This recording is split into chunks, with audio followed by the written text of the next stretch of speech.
دبلة الدجاج كحمارة دلك إثيوبيا يا دبقة بتسيي إن كبدل لبعتن قاعد كواوين أو حمول سدي قواسي أو كسعودي دكدا عالمي جاهي بربرة قواردن أيه وحى السدين سليد قاري سا إلا أفرب قلوكم أو كينتال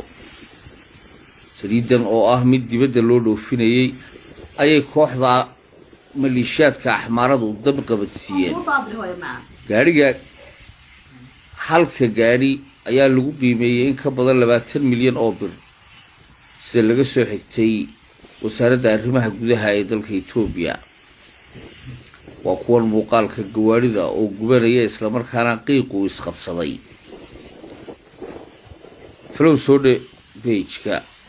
la kala saar sina share garee